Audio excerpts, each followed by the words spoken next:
Hi, everyone. I'm Karen Fisher. I am an assistant professor of special education at Georgia Southern University.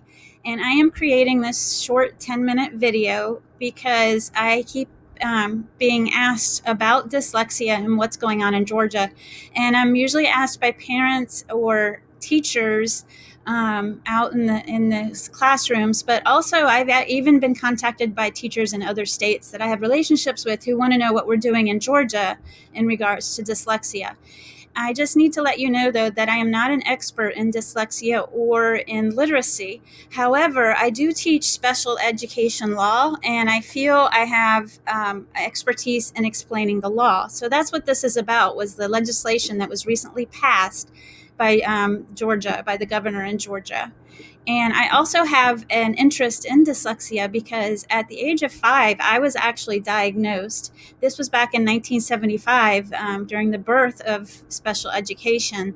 And I was referred to a special school. However, I was lucky enough to have that my mother was able to get me into some tutoring to help me overcome my deficits in reading and writing. And I was able to overcome those disabilities that I was diagnosed with. I stayed in regular school, thankfully, and I was able to go on and earn my PhD in 2016. So that's my background. I am going to try to do this in 10 minutes, so I'm going to talk fast. Here are the learning objectives that I hope you are able to learn by the time you finish this, as well as the agenda, which follow right along with the learning objectives. So like I was saying, in May of 19, Governor Brian Kemp passed dyslexia legislation in Georgia. And within that legislation, they did define dyslexia. And here's what it says. It is a specific learning disability that is neurological in origin. So what this means is kids with dyslexia are not lazy. They have something going on. And as educators, we need to find different ways to teach them, because the regular way of teaching all students is just not working. And I believe this legislation came about because, the low reading scores in Georgia, but also that the fact that if students don't learn to read by third grade, then they have trouble reading to learn. And so that's what I think this is all about, the whole legislation.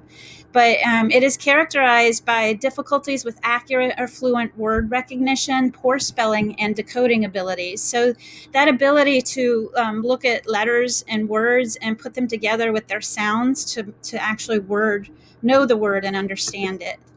So it results from a phonological component of language, and it's often unexpected with the student's cognitive ability and effective classroom instruction. So what this means is usually a student who has dyslexia has a normal IQ. They are able to do fine in all other areas. They're just having trouble with this reading. And they've been given effective classroom instruction that is working for all the other students, but for some reason, this kid isn't picking it up. So dyslexia may include reading comprehension as well as the phonological processing and decoding.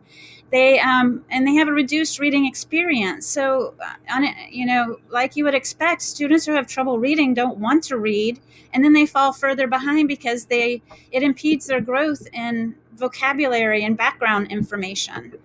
And so by the July of 2020, the legislators said that the State Board of Education, also known as Godot, they need to refer students in kindergartens and grades 1 through 3 for screening for dyslexia and other disorders. So I went ahead and defined what those other disorders are, because I found it interesting, and it was in the legislation.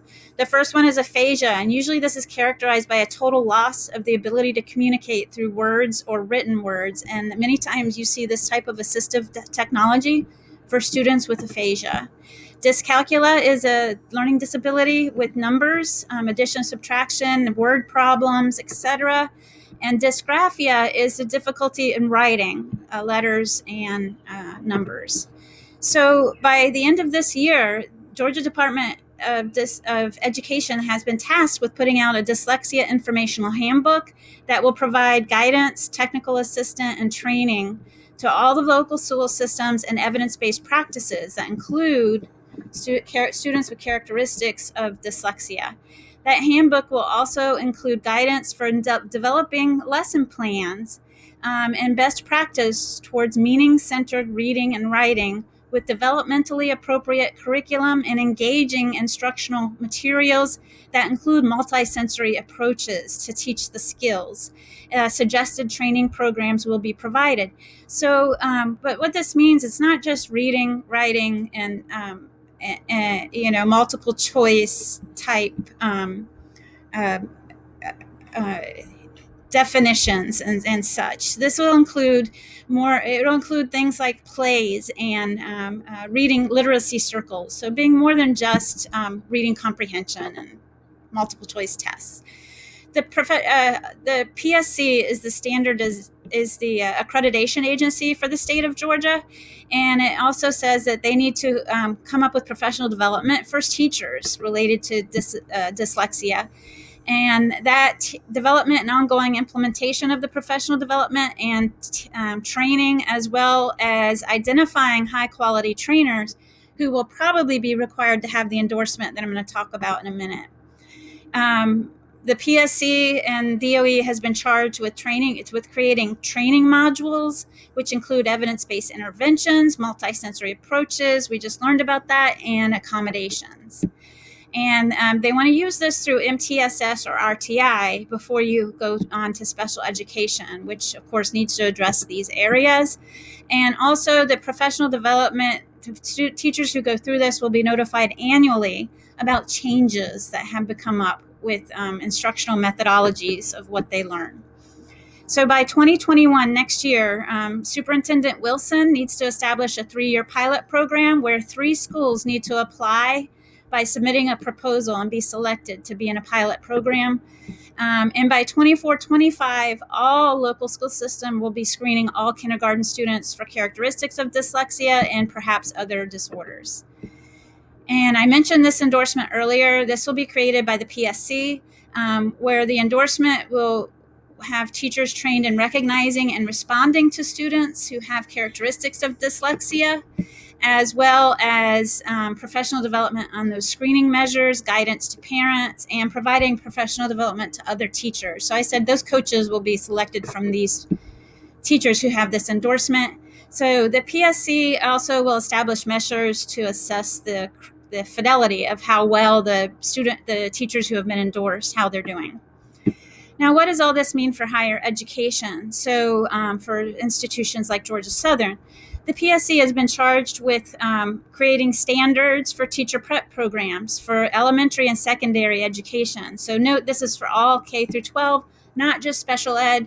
That will so now higher ed needs to define and provide characteristics of dyslexia and other disorders for all teachers going through their programs, as well as focus on evidence-based interventions for students with characteristics of dyslexia.